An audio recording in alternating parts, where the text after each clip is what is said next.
Sunday, my friends. I want to talk to you a little bit about these ideas of a cult of personality and hero worship, and just the idea of celebrity. You see, we get we get wrapped up into these ideas of, oh, this person's got it going on, I need to follow this person. Well, okay, but to what extent? They're just a person, right? Let me give you a little bit of background. You see,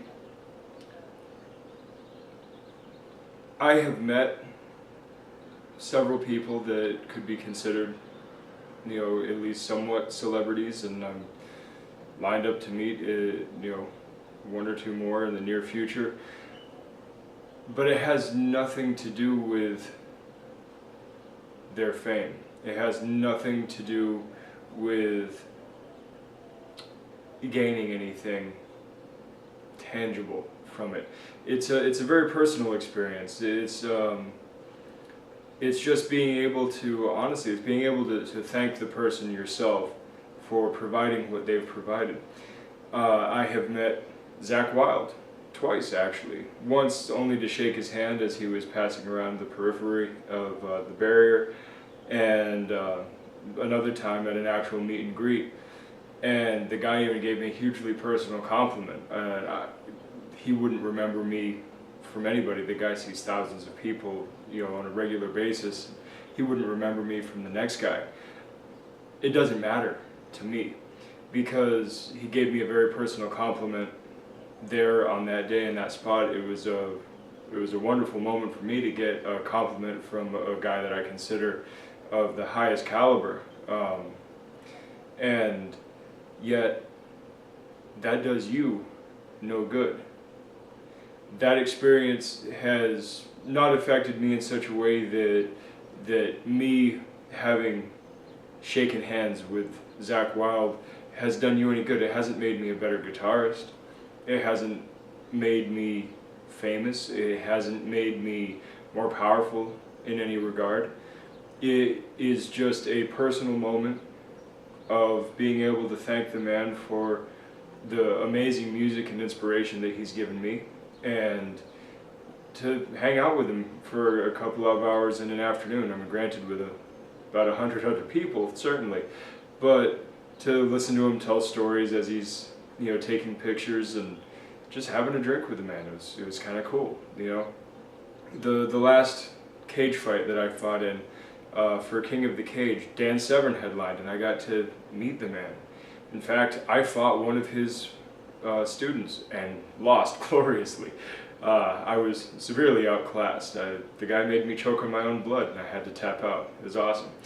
But has that made me a better fighter? Has that made me of any more value to you? No, it hasn't. It was a personal experience. A man I respect quite greatly. A man whose wrestling has proven time and time again to be of the highest caliber. But once again, it was just a personal thing.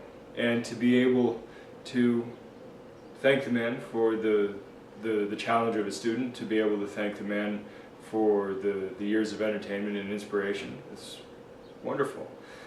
And I mean, it doesn't matter who you meet. I have friends that are deeply into the world of professional wrestling, and they have met several of these professional wrestlers.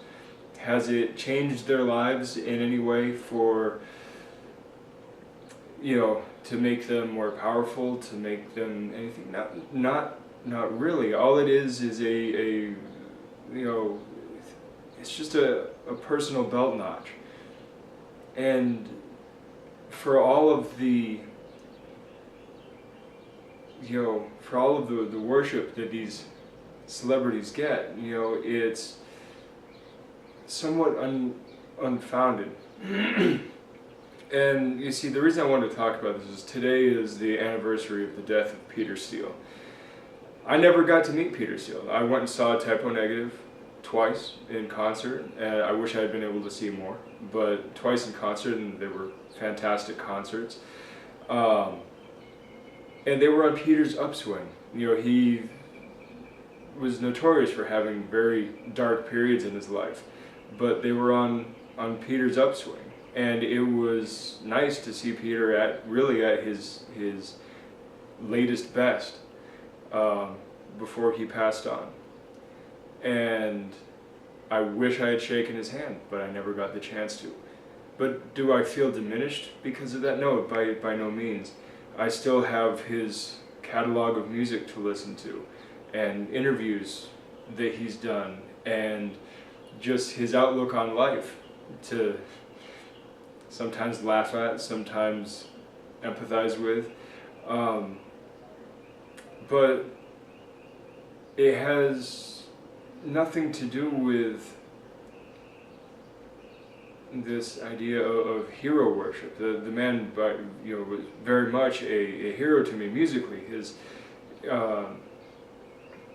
his musical mind and his lyric writing, and just his take on the bass guitar is just fantastic and unique. And the darkness and drudgery with which he went about it, I love it, absolutely love it. But this is not somebody that I would walk up to and take a knee before. And none of these men would I. I've, twice now had an opportunity to attend a seminar with Grandmaster Samuel Kwok. You may not know who he is, but in the Wing Chun world, he's quite popular, quite famous, and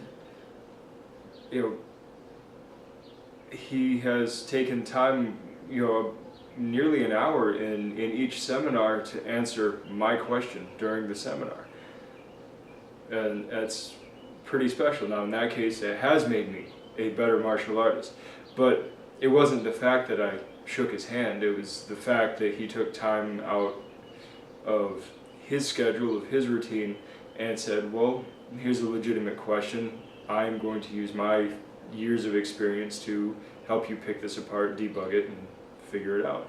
It was fantastic. But this doesn't matter to you. These questions may have been answered by somebody else.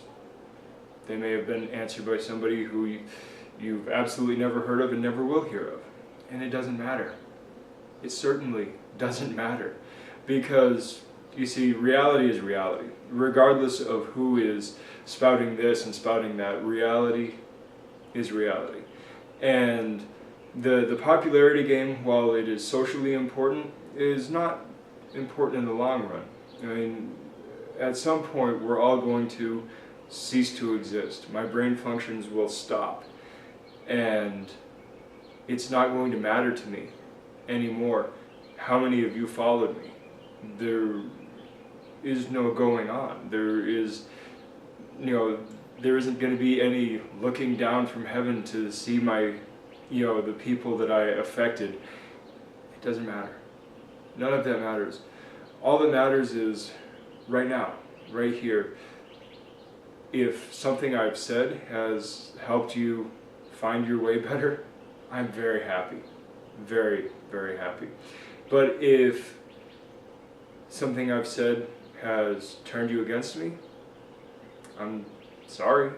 It's not going to change how I go about things, but I apologize if I've offended you, unless of course I was meaning to offend you, in which case I don't apologize at all. But this idea of building a cult of personality, that Living Color song, he mentions Gandhi and Stalin and Martin Luther King Jr. and FDR is got a soundbite in there, and you're talking about these people who were leaders of cultural movements, political movements, whatever. Was it them? Or was it their work? And some people will say, well, you can't really separate the work from the man, and well, perhaps that's true. But I want you to understand that oftentimes the work is more important than the person. The individual is the individual. And we all have faults. We all have little things that somebody's not going to like. Gandhi was a terrible racist. You know, MLK was a schmoozer and kind of a, you know, promiscuous man. You know, these men don't hold up to the ideals. Peter Steele was not the perfect Gothic Brooklynite. You know, Zakk Wylde is not the perfect Viking biker guitarist. I mean, there's not anything perfect about anybody. These are people who just happen to have a larger audience than we do. And that's fine. We all learn from each other. We all share experiences with each other. And just because somebody has gained a larger following does not necessarily mean that they're any better than you. It just means that they have latched onto something that resonates with a larger group of people. And that's fine. But to take it to the point where you get all starstruck and you know you can't talk and you're all sweaty and you're all nervous to meet this person, you realize that you're one of a million people that this person is going to see or more, you know, and after they've shaken your hand they move on to the next person. And no matter how awesome you are, no matter how good you look, no matter how profound you are, the chances of that one moment in time making a profound impact on them is so minute. And I'm not saying don't try, but to go to all this trouble over a handshake, over a high five, an autograph, it's not particularly worthwhile. It's not worth your time and energy to go to all of this trouble for that one moment in time. You would be better off just thanking them for everything that they've shared with you and moving on. Will you one day meet up with that person in a more casual circumstance and become friends? It's entirely possible. I'm not going to rule that out. But if you're approaching somebody as a fan or as a student, don't expect that you are all of a sudden going to become the greatest of friends over 10 seconds of time, 30 seconds of time, 1 minute of time, 1 hour of time. There's a very good chance the person may not even remember you. And it's not a slight against you. It really has nothing to do with you, and it really has nothing to do with them. It has everything to do with the fact that exposure is nil, and the setting is just wrong. There is no way for a person to be able to cater to 100 people, 1,000 people, 30 people even, and strike off a chord with just you. And you realize that everybody in that audience is looking to strike that same chord, right? And it's very unrealistic. And now am I telling you, don't chase after unrealistic dreams? No, by no means. I want you to set the bar extremely high.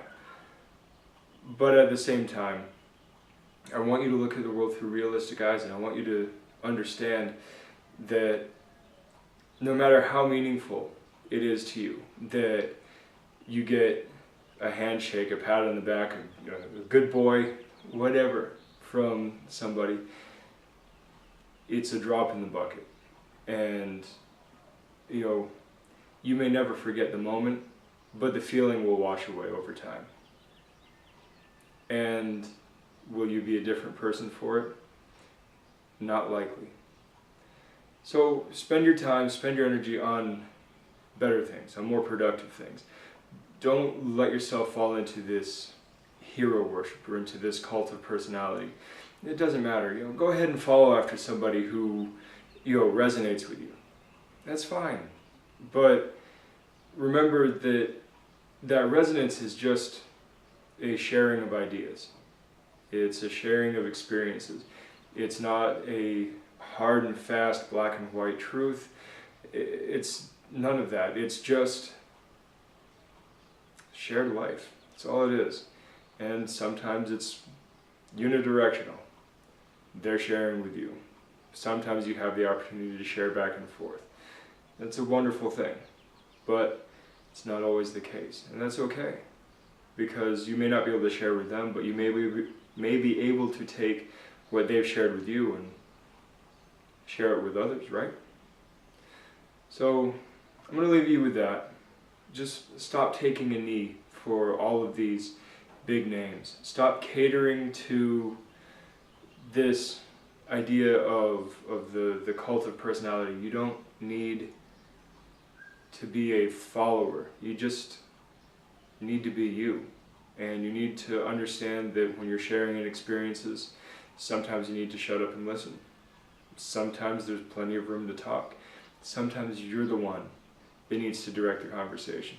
But know when, what is appropriate. That's all I got for you. And I'll talk to you next time. Good journey.